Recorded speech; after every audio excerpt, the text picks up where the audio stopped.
let's get into this. So I know a lot of you here are doing the how to make conversations count. What we're doing, so conversations that create contracts. I like this one a lot. Really excited. I probably had too much information and slides up here, so I'm gonna have to pick and choose some to probably get rid of to make sure we have enough time to get through everything that I'm wanting. But ultimately, there's a whole bunch out there. If you're wanting to improve, grow like your skill set of being able to have better conversations and improve that, there's a lot for you to. And I'll give you a couple of things to reference and look at and implement into your plan. But ultimately, right? Let's make conversations count. So the whole thing is, in your guys' opinion, and I do want to hear from you guys, so I'm gonna see if I can get one of the mics. But ultimately, what makes a conversation count in your guys' mind? Memorable. Memorable, okay. Value. Value, I love it. Memorable, value, Laughter. laughter, right? That emotion. Good one. Learning. Learning. Okay, good. Scary. What else? Invitation. And an invitation. Love that. Good. And that, so we're done. Okay. So that was it. I told you I had too many slides. No, I'm kidding. I do love this. So that's where there's a lot to it. There's a lot that makes it happen. But I want to have a quick debate, right?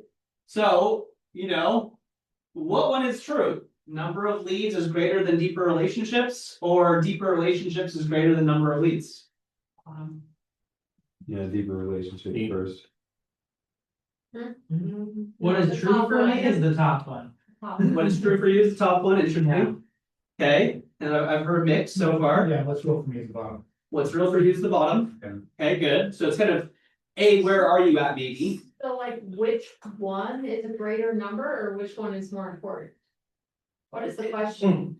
The question was meant to be a little bit blurry because I want to hear what you guys think. So I do appreciate that. Because in some ways it is. What is more important, right? In some ways it's okay, what's weighted more in your mind, right? Maybe a whole bunch of different things. This is where it's I wanted to get a quick conversation around this to start. Also define a deep relationship. Good question. Define a deep What are relationship. we talking about? Yeah. Yeah. For sure, I don't have thousands of deep relationships. You don't have 1,000 deep relationships. I agree with that. Yeah. I think it's a catch-22 question because a lot of us, the more leads we get, hopefully we can develop those into deep relationships. And if you have deep relationships that are really deep relationships, they're gonna feed you the leads. So Correct. that's. And that it is a catch-22. So the reason I asked this question is because I loved it. Some of you already knew where you're at or what you lean towards more. The honest truth is you can go either route and have a great business. The numbers prove that, right? If you look at, of course, just based on the numbers, and you say, okay, how many leads do I need in my database? And that's your whole focus, then you can have a solid business. I'm a strong believer that you should not only still be having, okay, what is the number that you need, but that you should focus on building the relationship side and figuring that out. I've seen it where businesses of people who have their 50 VIP clients and that's all they let in that group and they're restrictive, they kick people out, they put people in and they have what they do to make that relationship an A+++ and close massive amounts just because of that group, right? Because they get referrals, those people close deals and that. I've seen it where, someone has just a lead generation machine and gets 1 million leads. And it's just whatever comes up to the top, they close, and then they say goodbye. I'm not going to say either one is necessarily wrong. What the question is, and why I wanted to start here is, okay, for you guys, for what you're wanting to build, what is that mix that makes sense? Does that make sense? Where are you at? How many people do you have in your database? How many would you say you're in deep relationship with? That you would consider them that A+ client, right? And how can you get more of them in that spot? And what does that look like?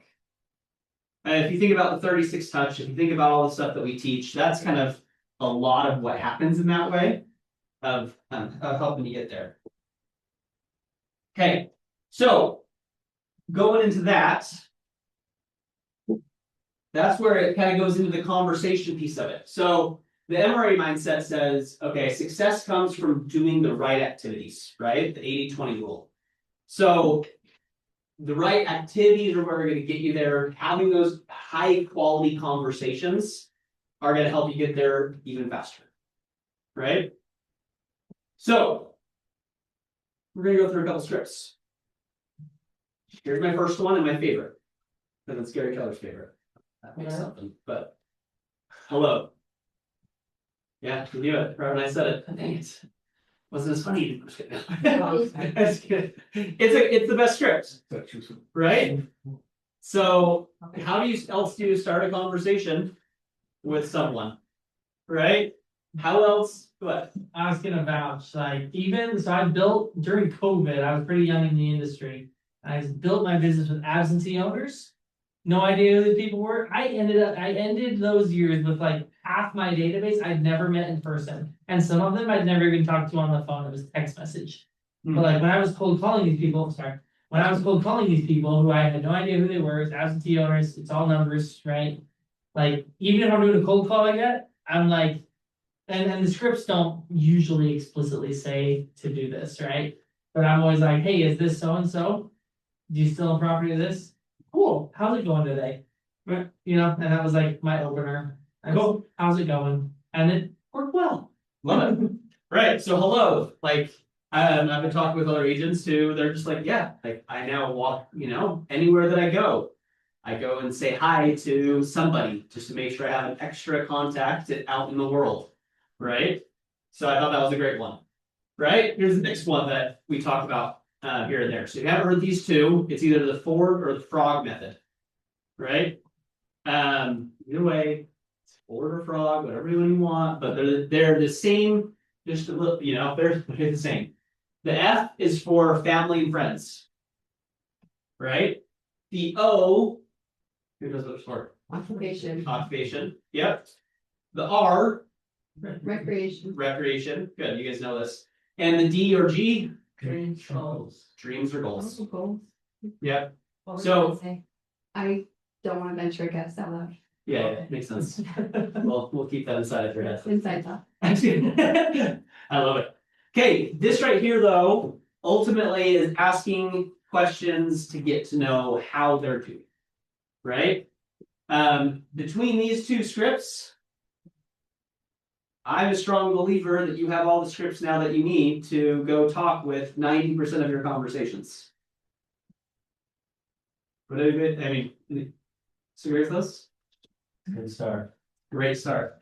Okay, so here's kind of where the conversations go and where I wanted to dive into. Because reality is not all conversations are created equal. You guys mentioned some of these. One, you have to have a connection, right? How do you connect with people? You ask them questions, you get to know where things are at, and go from there. You need clarity. You need to help them and understand what their options are, right? And then you also need direction. Like Joe mentioned, you need to have some form of invitation, right? And that can be in a lot of forms. That can be like, hey, I really appreciate, how much you're always looking out for me. Who do you know who's looking to buy or sell? Who do you know that might be a good fit for this house that I just listed? Or, right? Or you can just, there's a whole bunch, right? But invitation. Because people do things when uncertainty goes down and confidence goes up. Mhm. So, top agents don't talk more, they talk better, they guide, not push. Right?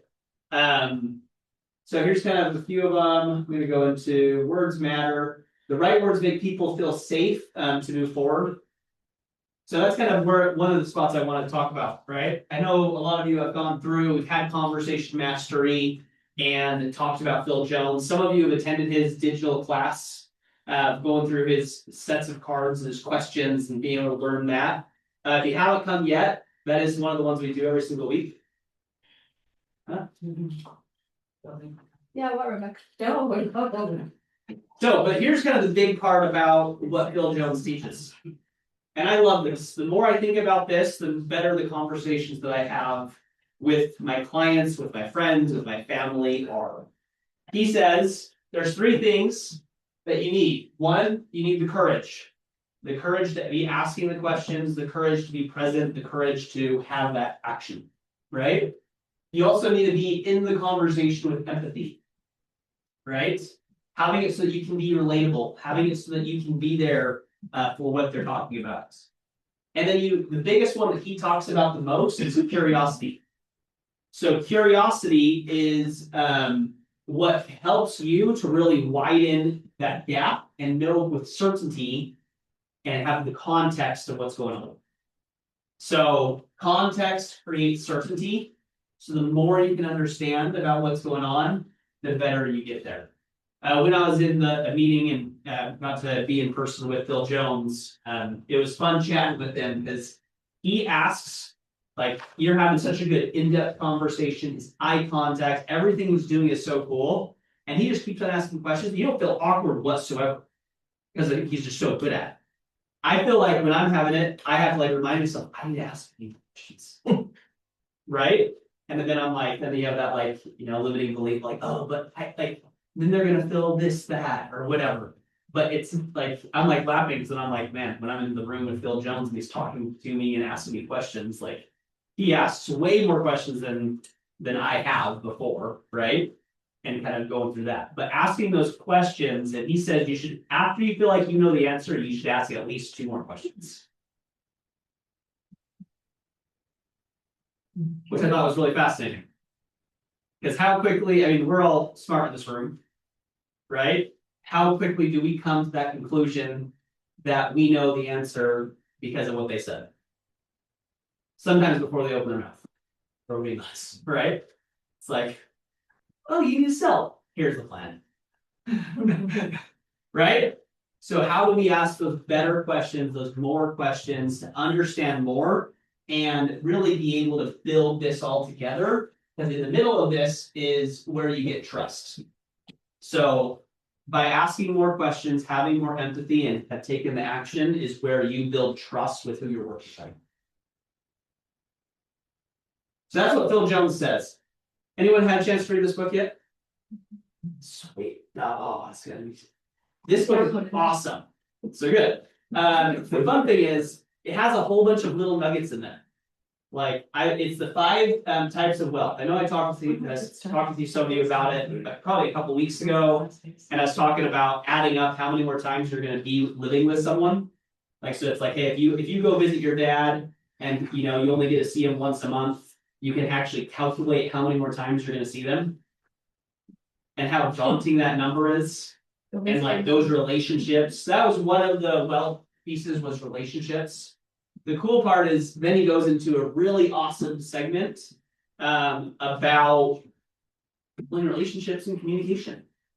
And I was like, I listened to it, I think 4 times, just sitting there going, wow, this is so good. So I took all the notes for you guys, and that's what we're gonna have here. He goes through, first of all, his 4 pillars for mastering, being a master conversationalist. They are: 1, create doorknobs. I'll tell you what that is. 2, be a loud listener. 3, repeat and follow. And then 4, have the situational eye contact. And I love these. So first one was really cool, but of creating doorknobs. So this one right here, he was very good about this. He said, avoid stop signs in your questions. Right? Use open-ended questions, open-ended prompts, and invite stories. Right? Stories create connection and momentum. So, for example, say, what are you most excited about right now? Instead of saying, what do you do for work? His example behind this whole thing, and I've heard Phil Jones talk about this, I've heard a whole bunch of people, asking someone what they do for work can be a positive or a negative thing that they are not excited to talk about, they're excited to talk about, or it could even just be that they just want to give you a one word answer and get away. Doesn't lead to anything about a story or anything to get to know them more than what their occupation is. And of course, I just said the 4 method, and that's occupation. Ideally, if you're having someone that you already know, then you know what they're doing, and this question could easily guide to that. It could easily guide to their cool next family vacation. Right, you can see how this is an impactful question that you could use to help with that dialogue and have more of that kind of conversation. Same kind of thing of saying, I mean, now in this world, we all say, hey, how you doing? And then we walk away. Right? Kind of an interesting concept. So, 2, be a loud listener. So this right here, he was going through and very much talking about those cues that we do, and a lot of us do it really well, of being like, or like vocalizing that we're listening, and how important that is. So he also said facial expressions. He's like, who in here has been in a conversation that that you're not enjoying, like they're not enjoying this conversation? Okay, none of you. I'm impressed. Good. Okay, forward leaning with the body, right? Leaning in, it shows that you are very interested into the conversation, right? And never signal just disinterest with posture, right? There's all the ones of leaning towards the door, or like if you turn your knees to the door, it means you're on your way out of this conversation, right? There's a whole bunch of little subtle things that if you learn and get really good at being a loud listener with like, okay, your verbalization as well as how your body is in that situation is going to change the whole conversation. Pretty fascinating though.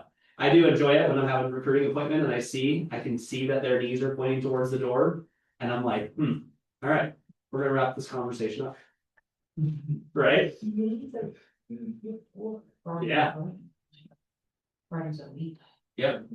Pretty interesting. So that's where it's like when you look at it, when you're working with people, when you have an appointment, not only being better at reading where they're at, but also what signals are you giving off? Right? If this is your, 10th listing appointment of the day, Jen, you just I'm walking backwards as they're talking to me. correct. I know. Yeah. Some days. Yep. All right. Truth. Okay. But making sure where, when, and how, right? That one. Number 3, repeat and follow. So repeat key points back to them to show that you in your own words. Right? That's very much a really good one. It also helps you to add insight and shows that you're following along and understanding what they're saying. Right? Or I like this one, a doorknob follow-up question. Another open-ended question to help them continue to go, right? Continue to have that conversation, what's the story in that way, right? This builds trust and forward momentum, right? Because if you're helping, asking, repeating, then it's going to go through that. And then situational eye contact. This is a good one. He goes basically like, of course, if you're looking at him the whole time, then you look like a crazy person. Yeah, right? So deep eye contact while you speak, natural relaxed eye contact, while they speak, natural eye contact while you speak. So when you're speaking, you shouldn't be like looking at them the whole time, right? But how do you do that? Where's that balancing act? And understanding that in that way. But while they're talking to you, making sure that you are having that aspect of being able to be focused and show that you're present, right? Use eye contact to emphasize key moments, not consistently. Don't be creepy. Don't be creepy. What if they have a wonky eye? That's the hardest for me. That's That what is so hard. Like to look at the forehead, to look like the right eye, the left eye, it's like super hard. It's Yep. true. It is true. It's true. I won't say names, but there are some people that I know. When everyone's looking at you. What if you can't see looking at you? Sorry, I wanted it real. Sorry. You're not wrong. But that's where it's, that's one of the skills that you can work on. I look right here. The Yeah. third eye. That's Third eye. other than the Third other eye. eye. Yep. Or no. Good. I love it. Okay, one of the other things that he dove into was the anti-networking guide. What? I like this one. Who in this room feel like they are naturally gifted networkers? You walk into a room and you're like, I'm gonna get every single person's number and shake everyone's hand and be their friend instantly. I don't even wanna do that. No. Yeah. It used to be like that, not anymore. Yeah, totally. So I love this one. This is the anti-networking guide. Right? So this I think is a really good one to jump into. And these are the 4 principles that he had about building relationships in that way. First one is to find value aligned rooms. So if you're gonna go actually be in a room or want to be around someone or something in that way, having it be where you're putting yourself where they share your existing values already. Right? A lot of you, I see you do this with, different charities or different things like that you put yourself already in that room, right? Which is fun. I've seen it, you can do this with any different kind of sport. You can do this with different things like that, right? How do you put yourself in that spot? If you, for example, are wanting to, get to know more people who, like working out, then of course an easy option would be go to different gyms. Have you guys listened to that one person who literally what she does for her real estate? She has 3 gym memberships and she rotates between the 3 gyms and goes there all to 2 of them every single day at different times and just gets to know people at the gym. But she also has like a training aspect to it too. Something small with the training aspect, but that's where it's value aligned and what you want. I'm not saying that's the option. Right? But how can you set it up so you can let the room doing the filtering for you? Because who would say if you're naturally more interested in the conversation that's going on, that you have a much easier time focusing to what's happening? Fair enough. So, career growth, go to different things, creativity, book clubs, galleries. I keep on telling Roland to go do the chess club, and he just keeps on not doing it. It's kind of cool for that, it's tattoos. No, he is Biggest chess fan, bro. he is a big chess nerd. It's just, Yeah. So if you ever want to challenge him to chess. No. He would really do it. Okay, number 2. The principle 2 is ask engaging questions, right? Start warm and human. Avoid what do you do? Same kind of question. It's very much not a doorknob answer. It's very much, but that kind of thing, right? Focus on curiosity, not impressing. And then go to prompts. So what are you most excited about right now? What's lighting you up outside of work? Right? Number 3. So principle 3, become a level 2 or 3 listener. So most people listen at level 1, which is self-focused. So charismatic people choose deeper levels of listening. Listening well is the fastest way to build trust. Principle 4, use creative follow-ups. So exit conversations gracefully, follow up with intentional and value. Reference something specific they shared. So examples are a shared article or podcast, make an introduction, send a book with a note. How can you, with the people that you're building relationships with, again, it's that 36 touch, the high level, right? How can you add that value back out in those different ways? What are your go-to like little things that you're like, hey, great, this person said this, so I have this over here that I have for you, right? Kind of a concept, but building that value. So with that, I wanted to mention the 3 levels because this was an interesting one. There's me listening, you listening, and us listening is the way that he put it down. 1, me listening is thinking about your response, what you're going to say, relating everything back to yourself. That is so cool. I went on a trip, did this. Right? Wanting to talk, not learn. And you listening is giving your full attention to the speaker, no agenda, listening to understand what they're saying. And us listening is building a mental map of the person, understanding context, values, and patterns, and listening for meaning beneath the words. Right. So, pretty cool. But there's a really good book if you haven't listened to it yet. And the reason why I wanted to go to those, because if you think about, okay, Phil Jones, right? The better you build that context from being curious, the better trust you're gonna have, right? You have the same things, the better that you're now being curious. And you're asking questions that are open-ended and questions to get to know the other person.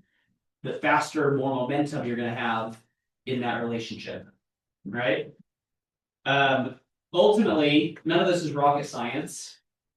And we need to remember that, people move forward when their goals are clear, their fears are named, and their next steps are made simple. So how are we having better conversations around what we want and what we're doing and what people are doing and what they want to really be able to build that relationship, have a deeper relationship with more people so that we can then help more people in what we do. What we do in real estate is a natural outcome if we are people who want to be out there and talk. Right? So that's why, like, ultimately the two scripts of hello and the forward or frog method will get you there. How can you then improve your skills of being a better conversationalist, more of an anti-networker, however we want to call it, right? Using and being more curious in our conversations to help us get there. Having it where they give us their stories and going from there, right? Because clarity creates confidence, confidence creates contracts. Okay, so one of the things that I mentioned was, of course, asking and getting other people's stories, having open-ended questions, right? And how quickly that builds rapport when you hear somebody else's story. You hear someone else what they did, why. You hear about their thing that they're excited about, right? That builds that trust and that rapport. Same thing happens with using stories to help sell, right? If we think about some of the greatest salespeople on earth, right?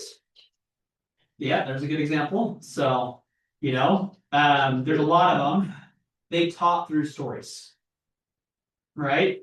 They used stories, parables, and everything to help with that. So what I wanted to do today is I want us to work together in this group. So I want to make sure if you're talking, then use the mic because I want it to be all so we have it. But I want to go through a couple stories to help each other out.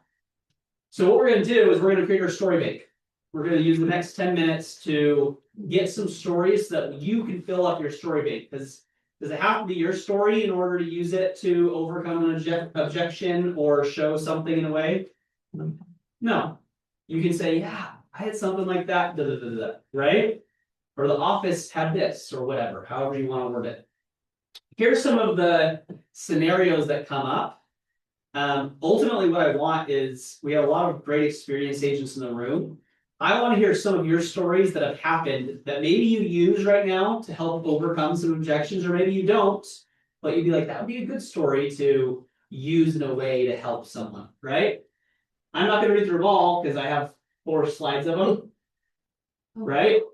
But what is some stories that we can use, and I'll just slowly flip around through this, that would be a good story that you're like, I could use that story, or I use this story to help overcome this objection.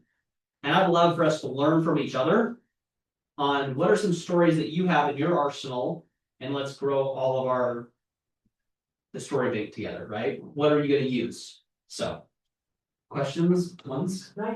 Sweet. Okay. Well, what's the scenario, and let's go from there. I was selling a house and that, my clients wanted all this money for it, right? And we needed an appraisal, and the appraisal came at 8:30.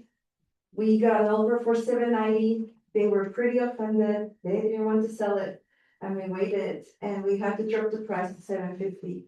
And I told them, take it off the market. You don't have to sell it, it's better if you just wait and, just check on everything, but, so sometimes people say, like, oh, I'm willing to wait, I want more money, but I'm willing to wait, and I was like, well, it doesn't always work that way. They have to be aware that we don't know what the market's gonna be doing, so it's better to price it correctly and just get it sold. So if you want your house listed, it can be listed. If you want to sell it, then price it correctly. Awesome. Great story. So now I'm guessing you use that all the time when I use it all the time. right. So someone says, I want this price, and you're like, just That's COVID, actually something that happened. right, I can tell you something that happened to one of my past clients, right? Yeah. Good, what else? Well, first of all, let's give you guys some more ideas.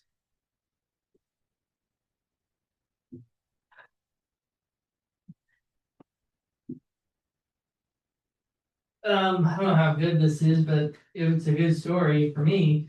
The objection was, oh, well, I already have 3 or 4 friends and family members who are realtors, right? And so on the fly, I came up with this amazing objection, and I just asked them, like, oh, well, which one of them is your favorite? Are you gonna choose? Oh. Wouldn't it make more sense to just tell them you couldn't choose between all of them and go with an outside guy? He's like, you know what? That would make a ton of sense, and I wouldn't offend my friends. And he listened to me, so I was very happy about that. So there's a moral in that story somewhere, I think. But I don't know. It's a good story, and I do bring it up with people. Like, it's like, well, I already know a realtor's like, well, I bet you know 2 or 3. How are you gonna decide which one of those people is your favorite? And I, and this other client of mine had that same problem. For him, it made a lot of sense to just pick it out. And that's how I turned it into a industrial story. Which I love, and then you have it where it's, hey, that's happened, Yeah. good. So I actually shared this story in the team meeting that not all of you were there, so I'm gonna share it again. I was in a situation where I was actually the seller. I was selling a little home, little town home at Willow Run. And there was a guy that had this great big Labrador that was using the bathroom on the front lawn, right where everyone had to walk to go to my unit. And it was really kind of a mess, and he wasn't picking it up. And that Labrador, man, I'll tell you what, he can make a mess. Yes. So I thought about it, I thought, what should I do here? And I remember a quote from Abraham Lincoln that says, a drop of honey is worth a gallon of gall. Mm. And that's a long time ago, I don't know what gall is, but anyway, but I think that's something bad. But anyway, and so I thought to myself, I said, what is the way that I can actually solve this problem in the most amicable way possible and to get him to see? Because I think I could yell and scream or go, or give him a nasty gram, or I could go to the HOA, I could do a lot of other things that would take a lot of time and wouldn't be effective. So I remember that quote and I thought to myself, okay, what do I do? And so what I did is I wrote him a really nice letter and what was going on. And I asked him for his help. Said, hey, I wonder if you could help me out. And so I put this letter on his door that just basically said, hey, look, I get it. I have dogs. They're messy. And but this is me and this is what I'm trying to do. And I'm just asking you really nicely if you would please pick up after your dog. And by the way, here's a gift card to take your wife or girlfriend or whoever out to dinner. And here's some bags that you could put Mr. Labrador's droppings in. And would you please help me out? Mm-hmm. And guess what? Magic. He called me, he actually sent me a text the other day and says, dude, I'm so sorry, because I know, I'm just kind of being lazy. Thanks so much for the gift card, and don't worry about it, man, it's done. And so every time I went there, Mr. Labrador's droppings were gone. So I use that story to just say, think of creative ways of giving a dog a good name when you're solving problems for people. And think of ways that actually are honey instead of dull or acid. Okay. Oh, that's just something. Other stories.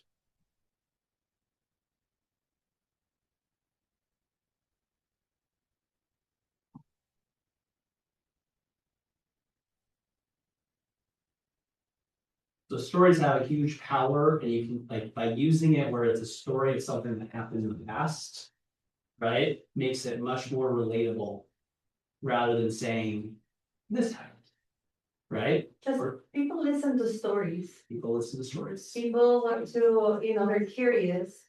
Mhm. We have a gossip gene somewhere because we want to know. And they remember better. They're memorable. They're more memorable. Yep. I love it. It's Unless true. you're a high C, Unless you're a high C. throwing that at people aren't gonna help them remember. Yeah. Yeah. I Who got was just trying to figure out, which one to use, because there's so many of them, but the one of them that was on the first one was, it's like, we need to think about it, or is this the right house, et cetera, et cetera. And I basically don't know, yeah, if you need that time to think about it, then by all means do, but. Let me also put this other question in your mind. We've looked at 5 other homes or 10, whatever, how many homes you've looked at. How many of your boxes are checked? Right, I just want you to think about that. And then. If you need to go and make a pros and a con list, I've had people do that as well, you know, if this is the right house for them. But before they leave, I also tell them. Now. When you go home and you think about it tonight. If you call me in the morning and you say, okay, let's do it, and then I tell you, I'm sorry, another agent came in tonight and wrote an offer and got it under contract. How sad are you going to be that you just lost your house? And they think about it for a minute, and they're gonna go. Yeah, I'm gonna be really upset, or I'm gonna be really sad. Then we say, then you don't need to think about it. You already know this is the house for you. Let's go and write the offer. Right. So have you ever had somebody who did wait and had it? Oh, all the time. Right, so that's kind of a story that you can use. Oh, of yeah. saying, And say, yeah. After you say, you know, it's like, hey, I've had this happen, it's at least half a dozen times. Totally. And this And happened where people haven't, you Yeah. know, pulled the trigger and then they lost out the house and. You know, they were mad at themselves and somehow mad at me, even though I told them to do it. Weird. Yeah, yeah. In a previous career, we did a lot of sales training, question-based selling. They were always training us up on how to be better salespeople, but one thing that kind of applies to this is I don't know if anybody's ever heard of the feel felt found. And it's a great way to use a third-party story and not necessarily say this is what I experienced, or what I know, or you can say, you empathize and understand how you're feeling, where you're coming from. Others have felt the same way. This is what they found. And then go into a third-party story that kind of takes the pressure off. And it could be your own story too, but 100%. but it's a great way to, again, use a third-party story to get one across. Good, I love it. Use third party story. Use something that has happened to help. And it's not tweeted. Right? Good. Well, the reason, so hopefully this is helpful, right? There's a lot of information here. How can we be more curious? How can we be more wanting to get to know other people's stories? How can we use our stories in our conversations to help get you to contracts, get you to more things, and do that? You know, there's a lot of powerful people that we work around. Our proximity in this office is phenomenal. Get to know what happens with other people's deals and learn those stories as well. Because it's great to be able to hear those and use that as something and as a tool in your own arsenal as well. So there's food out there. Appreciate you guys.